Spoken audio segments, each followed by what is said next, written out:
Do you find it difficult to make delicious, well-round shaped Nigerian puff-puff? Just sit back, relax, and watch this video to the end. This is the answer to all your questions about Nigerian puff-puff. Welcome back to my channel, guys. If you're new here, you're welcome. Please do well to subscribe, like, share, and comment. Here on this channel, we share lots of delicious and yummy recipes made with love. The list of ingredients and measurements are in the description box below. Let's get started. Here I have my flour, my sugar, my yeast, I have my cinnamon, salt, vanilla flavor, and my lukewarm water. This is the sieve. I started by sieving my flour. You have to sieve your flour to avoid lumps. I sieve my flour. Even if it's very smooth, I must sieve it. Just sieve it so that you have a smooth paste after mixing your batter. I sieved to avoid lumps in it. I added my sugar. Here I added my sugar. I added my yeast. I went ahead and I measured my cinnamon, my powdered cinnamon, and I added it to my list of my ingredients. I added my salt. Just make sure your measurements, you use the exact measurement. I added my vanilla flavor. This one is optional. Added my vanilla flavor and I mixed together to combine. I mix it very well to combine everything together.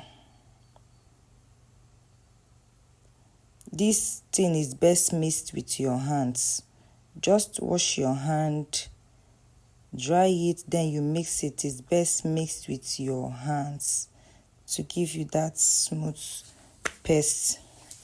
Here I am adding my lukewarm water. This is lukewarm water. It is not cold water. It is not room temperature water. It is lukewarm water. Normally what I do here, I boil my water and I mix it with cold water to get that lukewarm water. This is the secret to Nigerian puff-puff. You don't mix it with cold water. You don't mix it with room temperature water. You mix it with lukewarm water to give you that nice and perfect texture. So here I am mixing my batter. Mix it and make sure that it's very smooth.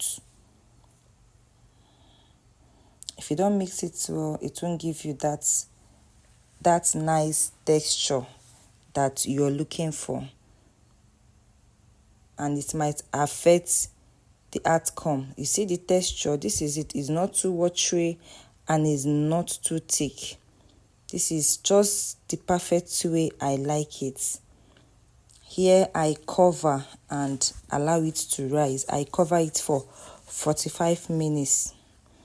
You can put it somewhere to make it rise. Here you see it. You see the outcome. It has doubled in size, and I oiled my hands. I added vegetable oil to my hands so that it will not stick to my hand when molding it into my oil. So you just mix everything together. You see how fluffy it looks? This is it. This is the secret. Here you put your oil. You're deep frying. You put your oil on fire and allow it to heat. Then here, this is another secret here. You see how I'm puffing it out of my palm. You don't put it the way you put your normal stuff. See the way I'm puffing it out from my thumb. You see the way I'm puffing it. That's how to do it, so that you will get that round and beautiful shape. You puff it just from your thumb. You see the way I'm doing it? This is how you achieve that good and round puff shape. So here my puff is ready. Fry till it's golden brown, or till you get your desired color. This is it. My puff is ready. Yeah, it was very, very, very yummy and delicious. Will you be trying out this recipe? Please let me know in the comment section. Thank you for your time and thank you for watching. Bye and see you next time.